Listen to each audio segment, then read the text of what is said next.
So in 2002, I had already developed into a pretty formidable painter with having a vision that I thought was legitimate. And that was about being able to use my text, develop the negative spaces from that text, and start to build compositions based on that.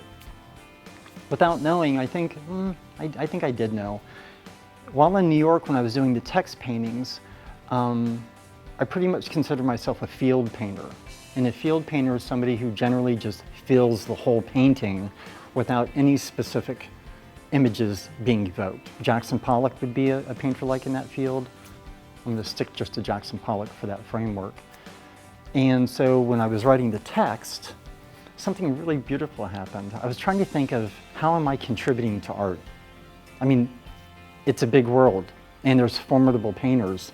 And if I'm going to be a painter, how would I like to contribute? You know, am I worthy enough to contribute to that?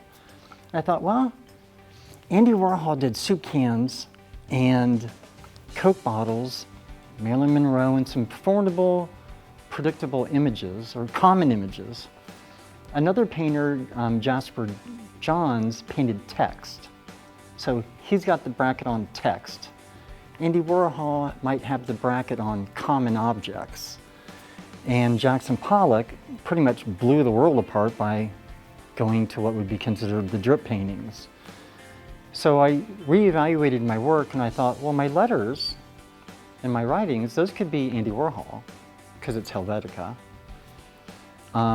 Jasper Johns already is the formidable painter of text and words, writing, letters. And then Jackson Pollock has pretty much made the drip. I think I can turn my text into each one of those as being a culmination. And that gave me a little sense of validity, that I was pulling in art history. So in 2002, I experienced a car accident where I was in my car and a car hit me. And I experienced a head concussion that was substantial, but not diagnosed. Everybody thought I was fine, there was no blood, everything was good to go. But I noticed things weren't right. And I didn't realize it because I didn't know what was missing. And what was missing is my mind was almost like a ticker tape of imagery. And what I was realizing was I had no images anymore. And not only did I have no images, I wasn't able to carry images. So if I saw something in a particular place, I couldn't look away and carry that. I could know I looked at something, but if I didn't document it specifically, person with red hair, blue coat, you know, orange belt. If I didn't say that, that's all I could recite to you, but I couldn't see it. So I had to reevaluate what it was that I was doing, and I didn't even know I was a painter. I knew I had a studio, a location, but when I went there, the work that I saw, that's my work. Okay, this is what I do. But what happened was I didn't know how to paint it. I picked up a can, dipped my brush in, and realized you had to have something in your head before you painted. At least I did. I'm not a spontaneous painter. I might write spontaneous, but I don't make marks spontaneously. And so that was a little bit of a problem because I went to reevaluate what I was doing and I didn't know what I had even done up to that point. I knew it was my work, but I didn't know how I do it or why I was even doing it. So at that point, I decided to look up what is art. And I wasn't finding any art that could convince me that pursuing this as a life goal was worthwhile. There's doctors are worthwhile. Gas station attendants are worthwhile, airplane pilots are worthwhile, but a painter, I wasn't seeing what they were really contributing to the big game. And so I really had to go back and see why is art such a powerful term and what is it? And so I went back to the caves of Alaska 30,000 years ago, checked out that. That was nice, you know, something is vibing with me. And then I came a little bit forward into Greek art, got to Pompeii, and then the Renaissance. And then I started reading about Leonardo and found out he's an artist. And he's an artist who's contributing, and his contributions are vast. So now I see that art can contribute to something as good as an airplane pilot or gas station attendant or a doctor. As a matter of fact, I'm pretty sure he interfaces with all those things. But I wasn't that. And I didn't even know how I could think. So I've got Leonardo. I went a little bit further and I saw Caravaggio. Caravaggio evoked something to me because he was the first one to represent realism to such a degree that it was intimidating to think someone painted that painting. Leonardo, technique, psychology. Caravaggio, this foreshortening stuff and just this realism, not hyper-realism. And then to kind of cap it off, I saw Rembrandt. And Rembrandt had the emotion and tactility to the painting that really seemed sensually attractive as a paint. And I remember being in New York and seeing Man with a Turban at the Met and just stood there with my, how does a painting glow without light? What is that? What's happening there? And so that now I can go back to Leonardo again and see about chiaroscuro and lighting and tenebralism and these beautiful effects that you can do. But those three artists, as I look through art history, I don't see anybody changing the game more than them. Even to Picasso, I bow, and great giants, but they seem to be the three that really hit me. So with not knowing how to paint, I was a technical illustrator for Wright-Patterson Air Force Base in the late 70s. And I used to do all their dimensional drawings, flight manuals, all types of, fun stuff. And it was all by hand, no computers were making images at the time. So a lot of my paintings have that inherent quality of Leonardo, early Renaissance, even the color schemes. But it was the idea that I could actually start to paint something and I couldn't discriminate about the flat anymore. I didn't have the ability to presume what I was going to paint. I just needed something. So I ended up taking the shapes that were made from my text and developing them three-dimensionally using Leonardo, Caravaggio, and Rembrandt's techniques. So the pour paintings that I have here, I guess this would be, the tactility would be Rembrandt. And then that would be it, just the tactility. Because I'm not trying to make something look cool or awesome. I'm trying to make something look authentic and direct. It's a selfish endeavor I'm on. I don't care if anybody likes my art because I have a little bit more faith that if I stay honest and true to what I'm painting, there's other human beings out there that will merge with that. And I would rather merge with the higher realm of humanity than, winging it and just hoping that I get a hook on somebody. So I'm not a snob, but I probably am a snob. I call myself conservative because I think there are methods to maintain to bring an image about for me. I love teaching and sharing art appreciation and all that stuff, but I'm really quite rigid about what I do. I can flex, but I'm rigid. Today what I brought is my text paintings that are the primary basis to my work, and then some explorations that I've taken through these text paintings. The text paintings are really for me to produce a grid. And the grid that I'm doing has a little bit of a history to it, to my father.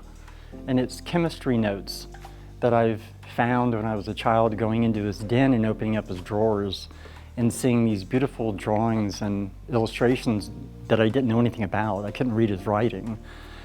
But the grid paper always really intrigued me. And when I was in New York, probably in my early 20s, I was looking at some of the most fundamental art that I saw around there, and it had such personal expression that, being a visual artist at the time, I was a graphic designer, I used to look at the art and just be intrigued how it was so authentic to the particular painters. And I kind of had a thought that in order to be a painter, or at least to have an authentic voice, something had to be intimately connected somewhere. And so when I would look at the art, I would notice, stories that were being told, and a lot of it had to do with childhood. And I can think of some particular painters that it was, but if they weren't, they certainly weren't children painters, but they were seeming to tap into childhood. So I took an opportunity and just said, you know, what in my childhood was important to me visually? And I never saw myself as an artist. I always saw myself, looking back, as really just an explorer or an enthusiast. And art definitely made me enthusiastic looking at it. I wasn't so interested in contemporary art. It was more historical, like Rembrandt or the Renaissance, intrigued me, I think, because of the quality of the paintings. So, looking back into my past, what I tried to, for a personal connection, it was my dad's chemistry notes. And that was good enough, but I didn't think I could paint good enough. So for a long time, I thought, oh, these guys are painters. You know, they've gone to school and probably learned how to paint. Maybe some of them didn't, but there was something that made it art. And art, to me, I was more comfortable seeing art as what other people did. So if I was enthusiastic or could appreciate it, that was great. But I wasn't going to be able to cut the grade as good as the paintings that I was seeing at the time. And this is 1980s in New York City too. It was hot, hitting, I mean, everything was going crazy at the time. Beautiful stuff being done and a wide variety of work. I like to talk and I like to write, but I don't write coherently. It's stream of consciousness. I wish I could do proper commas and punctuations and paragraphs. It's not going to happen. And I have a hard time reading my own writing. But what I noticed was that might be an opportunity right there. I have something to say, and I certainly think, and I think it's valid, but I can't write it down to be coherent. So why don't I try writing pure, but not let it be read? And so what I started to do was write my most authentic thoughts. And a lot of them had to do with the studies in history, philosophy, and religion.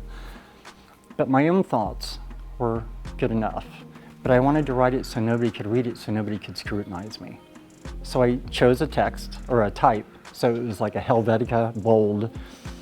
Keep it straight, no lowercase. I made some rigid things, no numbers, no lowercase, no cursive. Straight writing. Because I feel deprivation makes the best.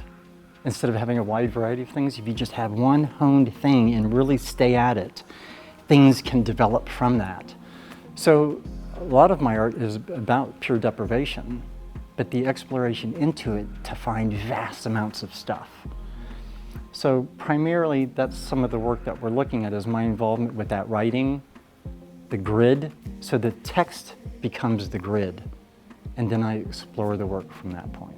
So if I'm writing these line configurations, so because of my state of mind, that I can only see what I'm looking at, once I write, I can't remember what I wrote. So the only thing I see are lines. I don't see a letter. Now I can stop and re-gauge and assess the letter, but it's just lines at this point. So what I do is I either like that configuration of lines, which is really quite evocative. I mean, right now I'm getting pretty hot on it, right? Like that's awesome right there. I can extract that in a drawing. I can draw it by not looking at the paper. Just draw what I see, and then that interpretation is valid. So see that brown painting right there, that green-brown one? Like right in the middle? That is a text configuration.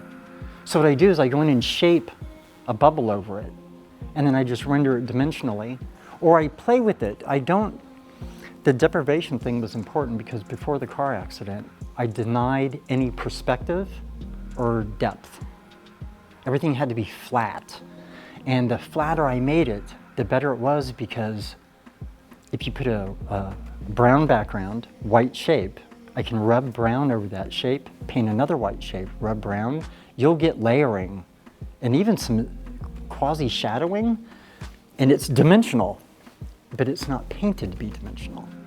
So there's, again, that's that exploration, that evocativeness of it. Sorry, I got off on a little tangent. So that text would make that painting, or that painting could be the word water. And I'll write the letters like W-A-T-E-R. It'll have to be, letters have to touch. And then that configuration I can shape. So, you know, that's kind of a little bit arrogant, and I think probably you don't have enough art history to think that you're doing something original, but I do think authenticity is the word. So I want people to see an authentic endeavor being explored and the imagery that comes through that authentic exploration reveal an image that shows the quality of, not the quality of me, Scott, but the quality of a painter who's trying to put their skills to a task and coming to a resolve. I did go to college, and Clark State University up in Worcester, Massachusetts, had wonderful instructors, but I was out of the loop. I was an illustrator, and I could illustrate and was doing things just fine. Went to New York and got a job as an illustrator. I was more looking at people that were painting, and their painting was amazing. So I did learn something in school. Cool colors go back, and warm colors come forward. That's all I remember as being important. I think I was more in awe of the students in the museum that I was in, just walking around seeing the stuff again. Knowing that the Dutch realist painters, you know, so Vermeer and that whole era of the Dutch golden age, that precision, that intent stayed with me, you know, to really see that. And they had a beautiful collection of Dutch paintings there that were just, again, just, you know, how was that done? Precisionism isn't really my gauge for good art, because, you know, Vincent van Gogh, you're not going to touch some of those pieces. It's not acceptability. My appreciation for what people do when it's authentic is across the game. It's just not what I would be pursuing. But that fresh enthusiasm that I have towards art frees me whenever I look at other people's work. I don't think of what I would do or what I wish they would do. But I do see when I don't think their game is high enough. You know, there's a term called a young hero phenomena that I kind of think I coined back in looking at high school students. When they start doing something, or any student or anybody doing something that gets attention, there's a likelihood, or at least a tendency, for people to stick to that for the attention that they've garnered, and less exploration to get away from it because they might risk losing that favor. And if I see that happening with somebody, I'll bring it up to them as carefully as I can, but it really has to do with you're better than what you're doing. So let's see if we can't push you into maybe a zone, or an uncomfortable zone, or just an experimental zone to explore getting the game up a little bit. So that's that conservative part of me again. Like, what are you doing? You know? I don't believe in art. What I believe is creative endeavors of problem solving.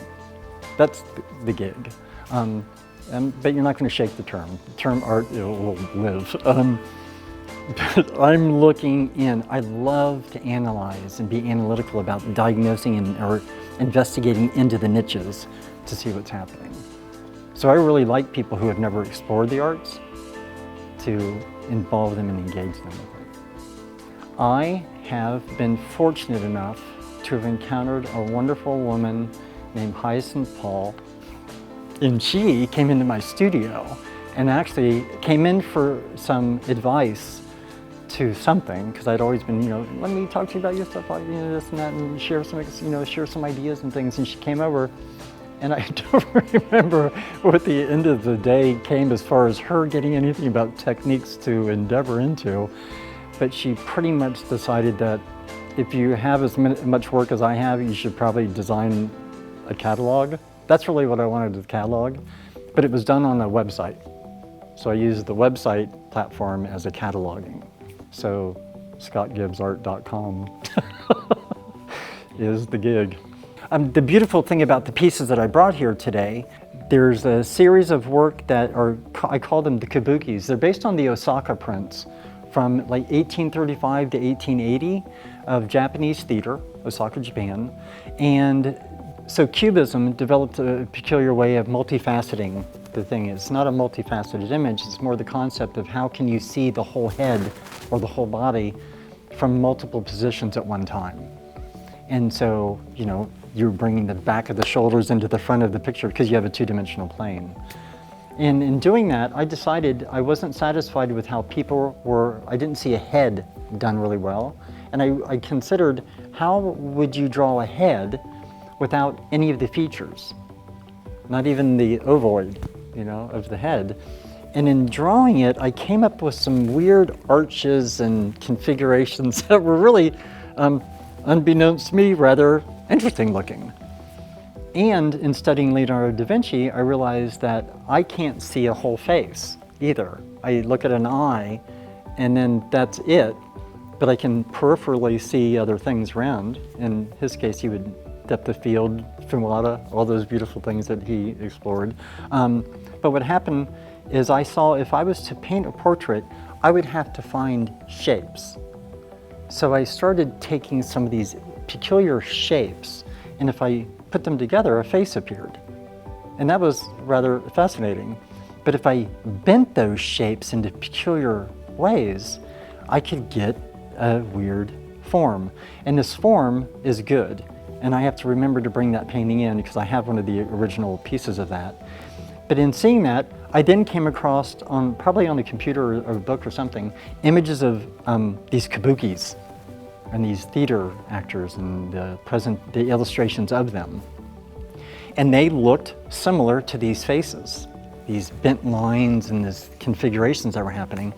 And I was just like, oh, these are more beautiful than my face, or the faces. So what I started to do was try to draw them and realized I can't even draw those because they're so elaborate that in the seduction of wanting to draw it, when I went to the paper, I couldn't remember any of the shapes. So I had to take one shape and draw it, go back, find another shape and remember it and say, you know, diagonal line curving to the left and a weird foot to the bottom and the foot pointing right, and give it some space, don't make the line connect. I mean, I really had to figure out a language to do that. And at the end of those, it was so satisfying that I'm like, that's what I'm just gonna study kabukis. And I think I did for about 3 years. And some of those paintings are here. And hopefully, by the opening, I hope to have my newest one brought in. That'll be removing everything that's beautiful to kabukis and seeing what's left over. And it should be, I hope, good.